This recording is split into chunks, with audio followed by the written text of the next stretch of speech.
పుబ్బ పూర్వాషాఢ ఇంట్లో ఒకళ్ళకుంటే మళ్ళీ అదే నక్షత్రం రెండో వాళ్ళకి పెట్టరు. పొరపాటున పుట్టారనుకోండి థర్డ్ అయితే కంప్లీట్గా అవాయిడ్ చేయాలి. అంటే భార్యాభర్తలది ఇట్లాంటి నక్షత్రాలు అయినప్పుడు పిల్లలది ఎట్టి పరిస్థితుల్లోనూ అవాయిడ్ చేయాలి. అంటే కొంతవరకు రిస్ట్రిక్షన్స్ అనేవి ఉన్నాయి. ఎలాగా జన్మ నక్షత్రం రిపీట్ అవ్వకూడదు ఇలాగా. అంతేగాని కంపాటబిలిటీలో చూసినట్టు మనకి అంటే గుణ పొంతన అమ్మాయి వధూవరులకు చూసినట్టు మనము అటువంటి టెక్నిక్స్ని ఇక్కడ వాడకూడదు. ఎందుకంటే ఆస్ట్రాలజీలో ఈ మధ్యకాలంలో మనకి ఒక 5-6 ఏళ్ళ నుంచి అంటే పాపం యూట్యూబ్లో రకరకాలుగా సబ్జెక్ట్ని ప్రజెంట్ చేస్తున్నారు అండ్ నేర్చుకుంటున్నారు, చూస్తున్నారు. కాకపోతే ఏంటంటే షష్టాష్టకాలు చేసుకోకండి అంటే లగ్న షష్టాష్టకాలు అని అడుగుతారు. కాదు, రాశి షష్టాష్టకాలు మాత్రమే.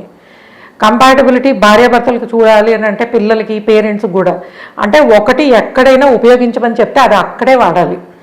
సో అన్నిటికీ అప్లై చేయకూడదు.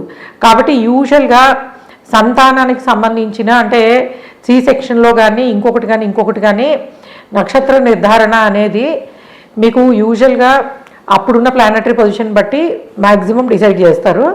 అండ్ ఇంకొకటి పేరెంట్స్ నక్షత్రాలు, సిబ్లింగ్ అంటే ముందు ఒక అక్కో తమ్ముడో అన్నో ఉంటే వాళ్ళ నక్షత్రాలు కలవకుండా పెడతారు. అంత మటుకే తీసుకోవాలి. అంతేగాని తల్లిదండ్రులకు సంపత్తార పరమమిత్రతార ఇంకోటి అయ్యేలా పెట్టాల్సిన అవసరం లేదు. పెట్టినా ఉపయోగం లేదు. ఎందుకంటే పుట్టిన పిల్లల జాతకంలో తల్లి తండ్రి స్థానాలు ఎలా ఉన్నాయో వాళ్ళ రిలేషన్ దాన్ని బట్టి ఉంటుంది, నక్షత్రాన్ని బట్టి ఉండదు. ఎందుకంటే పేరెంట్స్కి పిల్లలకి అంగీకారము మెంటల్ దాంతో మానసికంగా వచ్చే దానివల్ల రాదు. యూజువల్గానే రక్త సంబంధం వల్ల యాక్సెప్టెన్స్ అనేది ఎప్పుడు పేరెంట్స్కి ఎక్కువ ఉంటుంది. పిల్లల జాతకంలో కూడా రవిచంద్రుల స్థానాన్ని బట్టి వాళ్ళు పేరెంట్స్ ఎలా బిహేవ్ చేసేది ఉంటుంది కానీ నక్షత్రాన్ని బట్టి ఉండదు. కాబట్టి నక్షత్ర కంపాటబిలిటీ అనేది ఓన్లీ పెళ్లిలోనే చూస్తారు.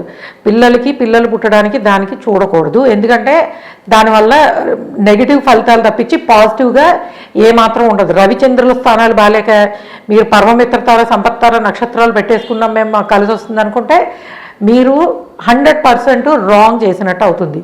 కాబట్టి సొంతంగా చూసుకునేవాళ్ళు అసలు ఆస్ట్రాలజీ గురుముఖంగా నేర్చుకోకుండా చూడకూడదు. మా అంతటి మేము చూసేసుకుంటాం అన్నప్పుడు ఇగో ఇట్లాంటివి అట్లీస్ట్ ఫాలో అవ్వండి. ఎందుకంటే మీరు ఎంతో కొంత తెలిసి తప్పు చేయకూడదు. తెలియక తప్పు చేయడం వేరు, కొన్ని విషయాలు తెలుసుకుని కొన్ని తెలుసుకోకుండా సగం knowledge, half knowledge is dangerous. So కాబట్టి ఎప్పుడు కూడా ఈ హాఫ్ నాలెడ్జ్ ఇట్లాంటి పనులు చేయొద్దు. కొంచెము కావాలంటే నేర్చుకోండి. ఫస్ట్ ఆస్ట్రాలజీ నేర్చుకోవడానికి there are so many ways. మన ఛానల్లో వీడియోస్ అన్ని ప్లేలిస్ట్ ప్రకారం చూసుకున్నా చేయొచ్చు.